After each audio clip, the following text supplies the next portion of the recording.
Complex decision making is a major part of being a CEO.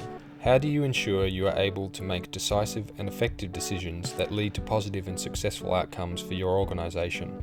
I think one of the key things for a CEO is to be courageous and to be decisive. So it's important that you're considered, but you must be decisive. And what people are looking for is a way forward.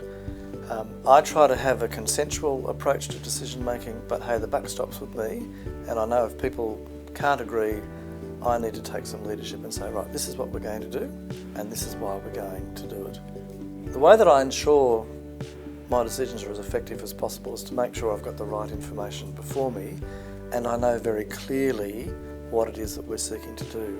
So for example, at a board meeting, I will always start a board paper with the purpose of this discussion is to, so that we're really clear on what it is that we're deciding about, what it is that we want to achieve. You know, the purpose of this discussion is to determine the budget. The purpose of this discussion is to determine the effective positioning of the organisation. The purpose of this discussion is to ensure that we have a competitive salary strategy, or something such as that.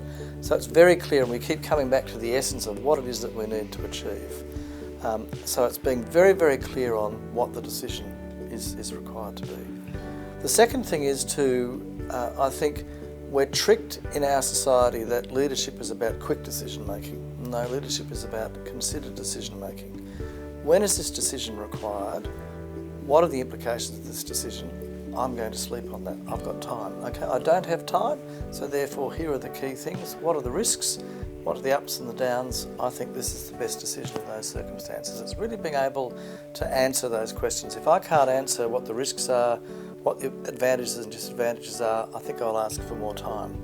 Then if I don't have time, it's a matter of then really trying to explore those things to the best of my ability and come to a decision that I'm then confident will take us forward.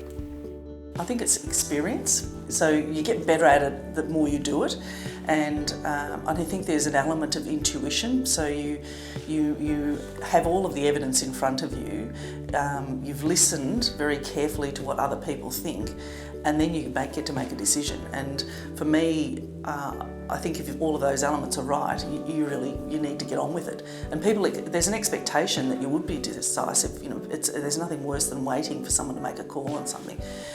So you get more and more experience the more and more you get to do it, but I think it's around making sure that you know what you need to make the decision. So have you got the right information? Have you listened to other people's opinions on it?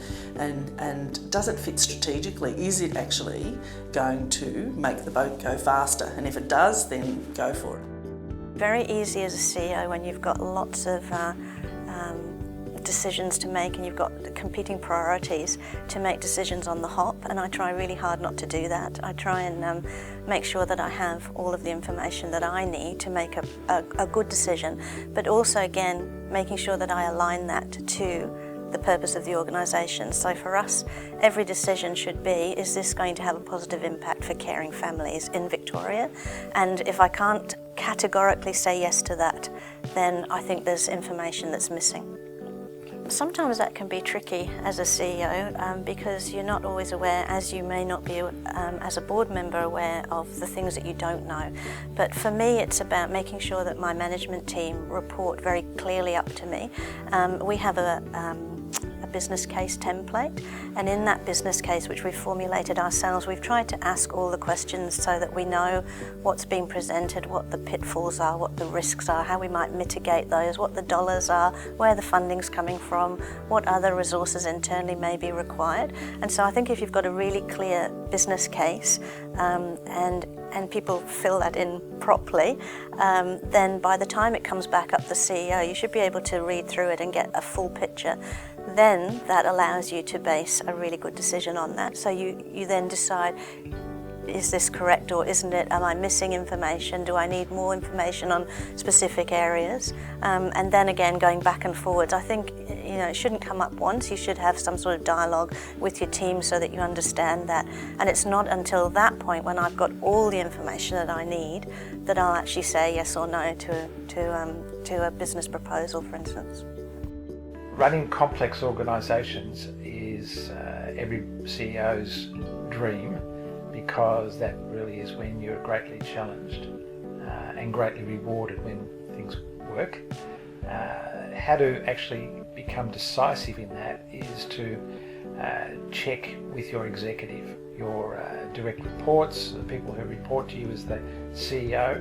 They need to share the decision making, and the collaborative and collegial nature of that relationship will then mean that the decisions are sound because they are reflected in the various elements within the executive team, and you're able then to say, this is the decision, we've agreed on this, and this is the way forward, and we believe in it, and you as the CEO feel confident that you've got a team behind you that can actually execute a complex decision.